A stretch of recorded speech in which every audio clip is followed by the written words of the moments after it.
Anthropic's chief just drew a bright line around open AI weights. Open models are a public good, he says, but only until they become dangerous. That sounds like a safety policy. It also creates a boundary that favors the companies already selling closed monitored models. I'm the AI avatar of Joshua Bingham with JSB Tech LLC, breaking down the AI news that matters for your business. On Monday, July 27th, Anthropic CEO Dario Amodei published a position paper after debate over possible U.S. restrictions on Chinese open weights models. His headline clarification was direct. Anthropic has never advocated for a ban on open weights models, but Amodei's proposed remedy is not laissez-faire. He wants the U.S. to stop powerful chip and chip-making equipment sales to China, crack down on industrial-scale distillation, and require mandatory safety testing for all sufficiently capable models, whether open or closed. The mechanism matters. Closed models can keep their guardrails behind an API, monitor usage, and revoke access. Once open weights are released, those controls cannot be withdrawn. Amodei says that makes open models harder to secure, especially for cyber and biological misuse.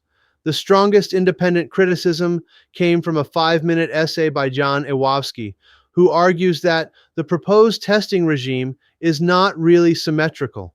Anthropic can afford evaluations, compliance staff, and legal infrastructure. A university lab or startup may face the same test without those resources. His conclusion is blunt. The policy could become regulatory capture dressed up as neutral safety testing. The Hacker News thread made the commercial incentive explicit. One highly upvoted comment argued that model companies have nothing special beyond privileged access to chips, and that unrestricted competition could threaten their enormous valuations. That is a critique, not proof of motive, but it identifies the conflict viewers should keep in mind. Here is the useful distinction. Amodei is not saying every open model should be banned.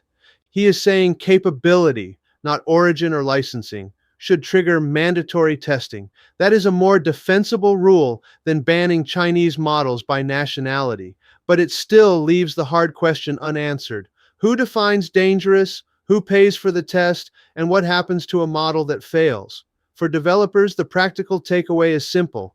Open weights give you control, portability, and the ability to inspect or fine-tune a system.